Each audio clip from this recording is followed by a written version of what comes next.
আপনাদের বাড়িতে বিওলো দুটি করে গণনার ফর্ম দিয়ে যাবে। ইতিমধ্যেই দিয়ে চলে গেছে, যদি না দিয়ে যায় কিছুদিনের মধ্যেই দিয়ে যাবে। ফর্মের উপরে লেখা থাকবে ভারতের নির্বাচন কমিশন গণনার ফর্ম, দিয়ে এখানে আপনার এলাকার বিওলোর নাম এবং ফোন নাম্বার লেখা থাকবে। আর এখানে প্রথমের ঘরটিতে ভোটার কার্ড যার অর্থাৎ যার নামে ফর্মটা এসেছে তার নাম লেখা থাকবে, তার ঠিকানা লেখা থাকবে। এবং দ্বিতীয় ঘরটিতে ভোটার কার্ডের পার্ট নাম্বার, তারপর অংশ নাম্বার, বুথের নাম, বিধানসভার নাম, রাজ্যের নাম। 3 নম্বর ঘরে একটি কিউআর কোড দেওয়া থাকবে। 4 নম্বর ঘরে আপনার ভোটার কার্ডে বর্তমানে যে ছবি সেই ছবিটি চেটানো অবস্থায় থাকবে। এবং 5 নম্বর ঘরে এখানে সাম্প্রতিক ফটো সাটুন, অর্থাৎ বর্তমানে একটি রঙিন ছবি এখানে চিটাতে বলা হয়েছে। তো দুটো ফর্মেই দুটো ছবি কিন্তু আপনাকে চিটাতে হবে। এবার এই ছবির ব্যাকগ্রাউন্ড কি হবে এই বিষয় নিয়ে আপনাদের একটা প্রশ্ন রয়েছে। দেখুন, ব্যাকগ্রাউন্ড নিয়ে নির্বাচন কমিশনের নির্দিষ্ট কোনো গাইডলাইন নেই, শুধু বলা হয়েছে যেমন হালকা কালারের ব্যাকগ্রাউন্ড হয় তো আপনি সাদা ব্যাকগ্রাউন্ড ব্যবহার করতে পারেন। অনেকেই সাদা ব্যাকগ্রাউন্ড দেওয়ার পরামর্শ দিচ্ছে, তবে আপনি যদি হালকা নীল কালারের ব্যাকগ্রাউন্ডও দেন কোনো সমস্যা আপনাদের হবে না। বোঝাতে পেরেছি? তারপর বলেছে এখানে জন্ম তারিখ, তারিখ মাস বছর, এখানে আপনার জন্ম তারিখটা তারিখ মাস বছর অনুযায়ী আপনি লিখে দেবেন। আর জন্ম তারিখটা আপনি এখানে ইংরাজিতেই লিখবেন, কারণ নাম্বারগুলো বাংলা ইংরাজি হলে গুলিয়ে যাবে। নাম্বারগুলো সবসময় ইংরাজিতে লেখার চেষ্টা করবেন।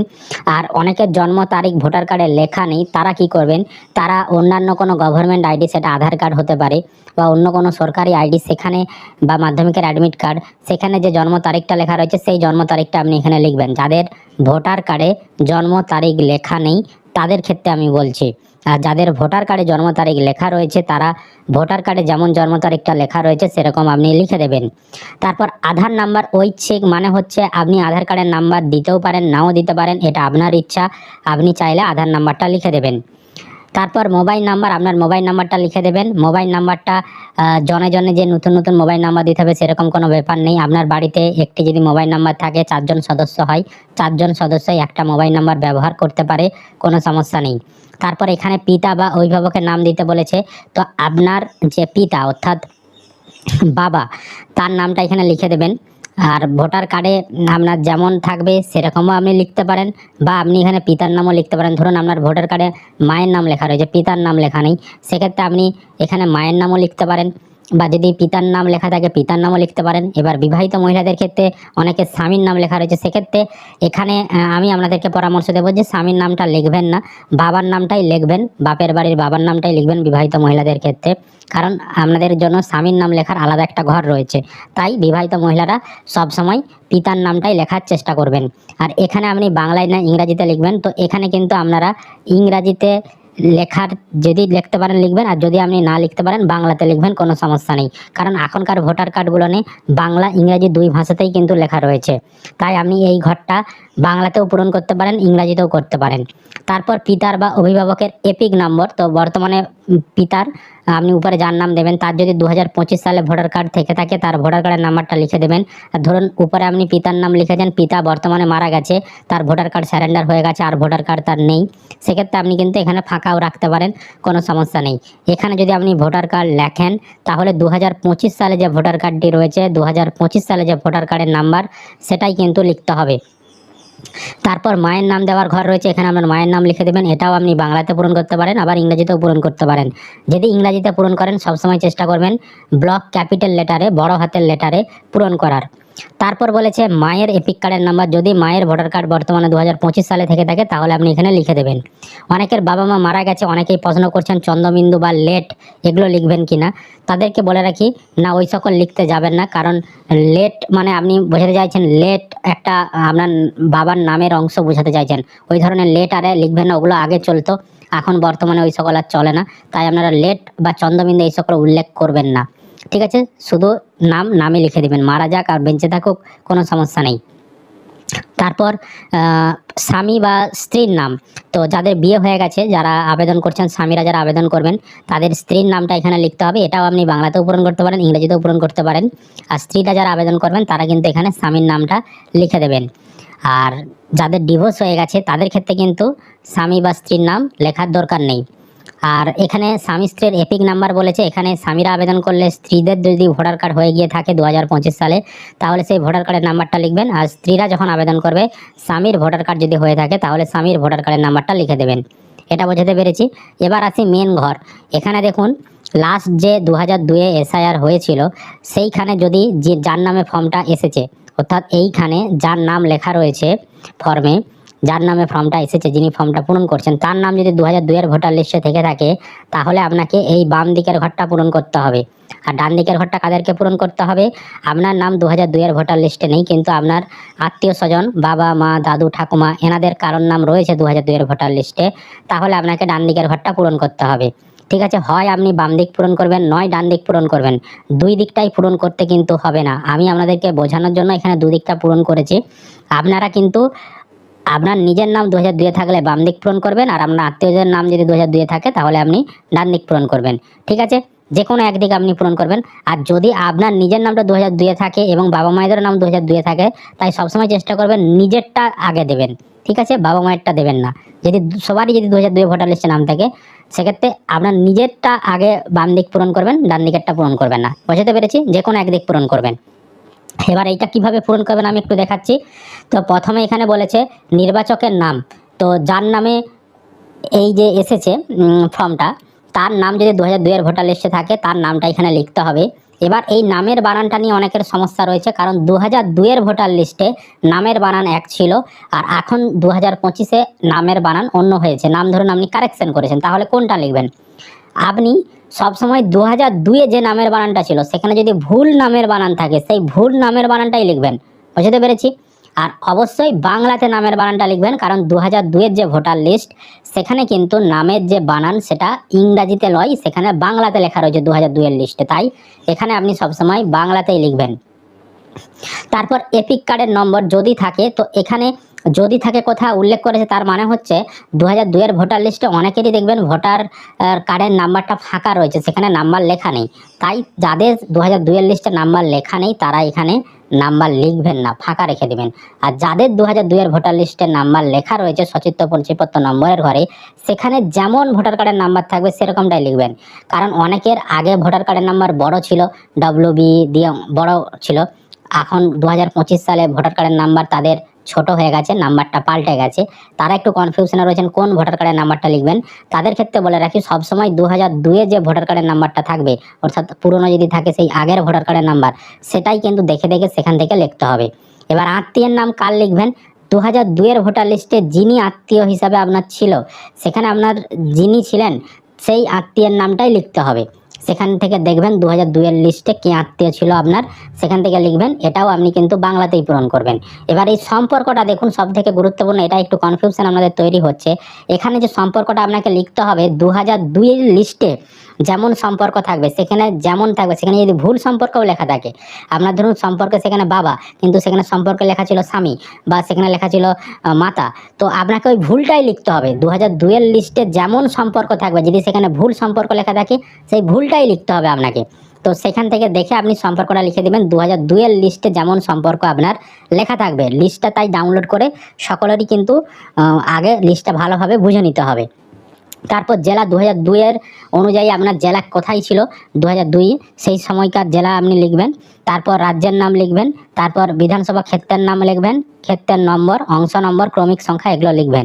এগুলো আপনি কোথায় পাবেন আমি একটা লিস্ট দেখাচ্ছি 2002-এর। দেখুন এখানেই লেখা রয়েছে, দেখতে পাচ্ছেন এখানে উপরে 196 চন্দ্রকোনা বিধানসভা নির্বাচন ক্ষেত্র। তার মানে আমাদের যে বিধানসভার নাম সেটা হচ্ছে চন্দ্রকোনা, আর বিধানসভা ক্ষেত্রের নাম্বার হচ্ছে 196।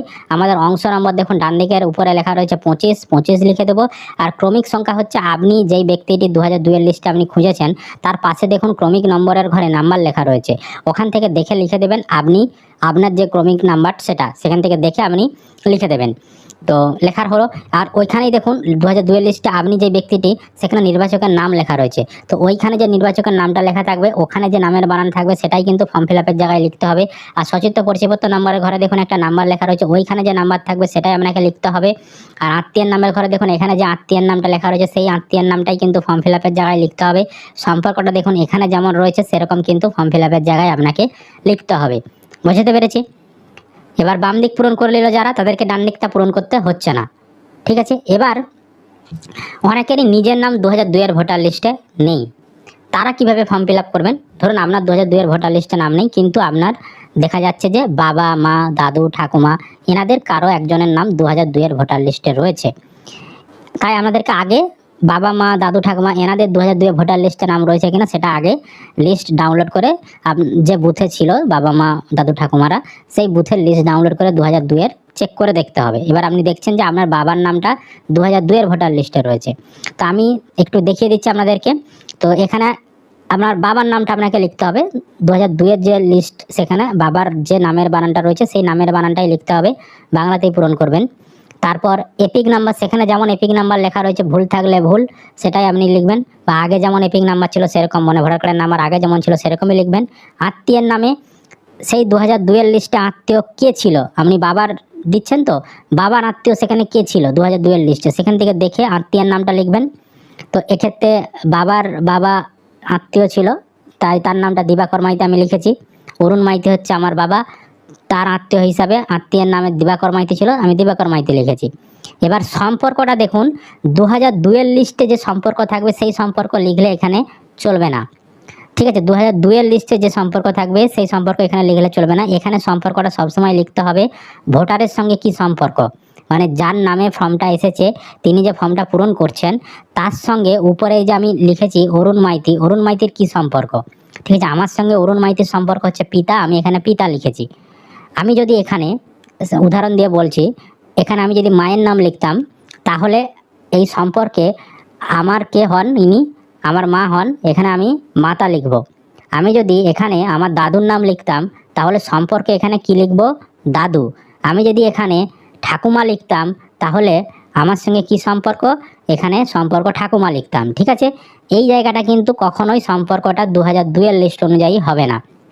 আবার দেখুন, বাম দিককে যখন পূরণ করছিলাম এখানে সম্পর্কটা কিন্তু 2002 লিস্ট অনুযায়ী আমরা লিখেছি, কিন্তু ডান দিকে যখন সম্পর্কটা লিখছি এখানে কিন্তু সবসময় আপনার সঙ্গে কি সম্পর্ক সেটা লিখতে হবে। তার কারণ হচ্ছে, আমি এক কাজে আপনাদেরকে লজিক দিয়ে বোঝাই। এখানে যদি আপনি দাদুর নাম লিখেছেন, ঠিক আছে, দাদু দিয়ে আত্মীয় যেরকম ছিল লিখেছেন, সম্পর্ক যেমন ছিল লিস্ট অনুযায়ী যদি আপনি লেখেন, তাহলে বিওলো বুঝবে কি করে এটা আপনি কার নাম দিয়েছেন, আপনার সঙ্গে সম্পর্কটা কি বিওলো বুঝবে কি করে। বিওলো এইখানে যেরকম সম্পর্ক থাকবে সেটাই তো উল্লেখ করবে, কিন্তু তো আসলে তো সেটা নয়। বিওলো বুঝতেই পারবে না আপনি কার মাধ্যমে ম্যাপিংটা করতে চাইছেন, বাবার মাধ্যমে না মায়ের না দাদু ঠাকুমার নামে বুঝাতে চাইছেন। তাই এখানে যদি আমি সম্পর্কটা উল্লেখ করে দিই যে দাদু ঠাকুমা মা বাবা, তাহলে বিওলো বুঝে যাবে যে এটা আমার কে হয়। আমি এখন উপরে যার নামটা দিচ্ছি এটা আমার কে হয়, কিন্তু সহজেই বুঝে যাবে, ঠিক আছে, বোঝাতে পেরেছি।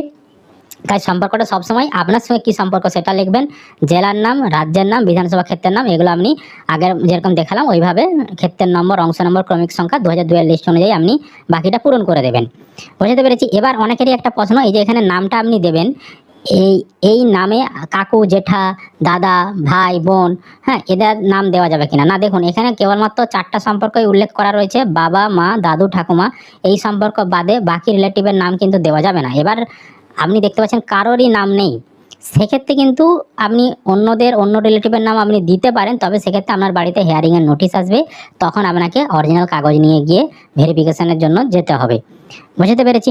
এবার বিবাহিত মহিলা যারা পূরণ করবেন তাদের ক্ষেত্রে কিন্তু এইখানে যদি নির্বাচকের নামে বিবাহিত মহিলাটির নিজের নাম থাকে তাহলে নিজের নামে এখানে বিবাহিত মহিলাটা লিখতে হবে।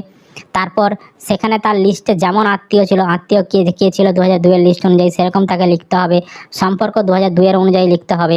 তো পুরোটাই কিন্তু একই হবে বিবাহিত মহিলাদের ক্ষেত্রেও, সম্পর্ক যেমন থাকবে আত্মীয় যেমন থাকবে সেরকমটা লিস্ট অনুযায়ী লিখতে হবে। লিস্টে যেমন থাকবে সম্পর্কে যেমন থাকবে লিস্টে 2002-এর লিস্টে সেরকম লিখবেন। আত্মীয়ের নাম 2002-এর লিস্টে যেমন থাকবে, স্বামী থাকলে স্বামী, বাবা থাকলে বাবার নাম, যিনি আত্মীয় ছিল 2002-এর লিস্টে সেরকম আপনাকে বিবাহিত মহিলাদের ক্ষেত্রে পূরণ করতে হবে। আর এই ডান দিকের ঘরটা বিবাহিত মহিলারা যখন পূরণ করবেন কীভাবে পূরণ করবেন, এখানে বিবাহিত মহিলাটা দেখতে হবে বাবা মা দাদু ঠাকুমার কারো নাম রয়েছে কিনা। এবার বাবা মা দাদু ঠাকুমা মানে হচ্ছে তার বাপের বাড়ির বাবা মা দাদু ঠাকুমাকে বোঝাচ্ছে, শ্বশুর বাড়ির নয় কিন্তু। তাই তার বাপের বাড়ির বাবা মা দাদু ঠাকুমা কারো নাম রয়েছে কিনা তাকে দেখতে হবে এবং তার নামটা কিন্তু এখানে দিতে হবে। এবং একইভাবে এপিক নম্বর, আত্মীয়ের নাম এবং সম্পর্কটা সেই বিবাহিত মহিলাটির কে হয় সম্পর্ক সেটা তাকে উল্লেখ করতে হবে। যেভাবে আমি দেখালাম ওইভাবে একই পদ্ধতি, বিবাহিত মহিলাদের ক্ষেত্রেও পদ্ধতিটা কিন্তু একই, তারপর নিচের দিকে আসবেন, এখানে সই করার জায়গা রয়েছে। এখানে যিনি ফর্ম পূরণ করছেন তাকে সই করতে হবে। সই করতে না পারলে বৃদ্ধাঙ্গুলে টিপ ছাপ দেবেন। আর বাড়ির বাইরে কোনো সদস্য কাজ করলে, যদি বাড়িতে না থেকে থাকেন, তার হয়েও বাড়ির সদস্যরা ফর্ম পূরণ করতে পারে। ধরুন আপনার বাড়িতে 5 জন সদস্য, 2 জন বাইরে কাজ করে, বাড়িতে 3 জন রয়েছে। বিএলও যখন ফর্ম দিয়ে যাবে 5টা ফর্মই আপনার বাড়িতে দিয়ে যাবে। যিনি বাইরে কাজ করছেন তার হয়ে কিন্তু ফর্মটা বাড়ির অন্যান্য যে সদস্যরা রয়েছেন তারা কিন্তু পূরণ করে দিতে পারেন। পূরণ করার পর সইও করতে পারেন, এবং সই করার পর সম্পর্কে কে হন আপনি, যিনি বাইরে কাজ করছেন তার সম্পর্কে কে হন সেই সম্পর্ক উল্লেখ করে তারিখটা আপনাকে দিতে হবে। এবার নিচে দেখুন বিএলও স্বাক্ষরের জায়গা রয়েছে। এখানে বিএলও সই করবে সমস্ত কিছু মিলিয়ে নেওয়ার পর, এবং 2টো কপি যে আপনাদেরকে ফর্ম দিয়েছিল 2টো ফর্মেই সই করবে, এবং একটা ফর্ম আপনার কাছে রেখে দিয়ে চলে যাবে রিসিভ কপি হিসাবে, আরেকটা ফর্ম বিএলও সঙ্গে করে নিয়ে চলে যাবে। ঠিক আছে, বোঝাতে পেরেছি? এবার এই যে সম্পর্কের জায়গাটা, এটা কিন্তু অনেক জায়গায় অনেক রকম নিয়ম বলছে, বিভিন্ন জায়গায় বিএলও বিভিন্ন রকম বলছে। তাই আমি আপনাদেরকে পরামর্শ দেব, এই সম্পর্কের জায়গাটা যখন আপনি লিখবেন, আপনার এলাকার বিএলও কি বলছে সেটা আপনি তার কাছ থেকে আগে পরামর্শ করে লিখবেন। কারণ আপনার এলাকার বিএলওই শেষ কথা বলবে, কারণ তিনিই কিন্তু অনলাইনে ওনাদের যে অ্যাপ সেখানে কিন্তু ম্যাপিংটা করবেন। তাই তাকে বোঝানোটা সব থেকে গুরুত্বপূর্ণ। তিনি যেমনটা বলবেন সম্পর্ক লিখতে, সেরকমটা আপনি আপনার এলাকার বিএলওর সঙ্গে কথা বলে আপনি কিন্তু লিখবেন। ঠিক আছে, বোঝাতে পেরেছি আপনাদেরকে? তো এরপরেও যদি আমাদের কোনো প্রশ্ন থাকে সেটা ভিডিওর কমেন্টে আপনারা কমেন্ট করে জানাবেন। ভিডিও ভালো লাগলে অবশ্যই লাইক করবেন, বন্ধুদেরকে ভিডিওটা শেয়ার করে সকলকে খবরটি জানতে সাহায্য করবেন। আর ফেসবুক থেকে যারা ভিডিওটি দেখছেন পেজটি ফলো করে রাখবেন। ইউটিউব থেকে যারা ভিডিওটি দেখছেন অবশ্যই কিন্তু চ্যানেলটি সাবস্ক্রাইব করতে ভুলবেন না।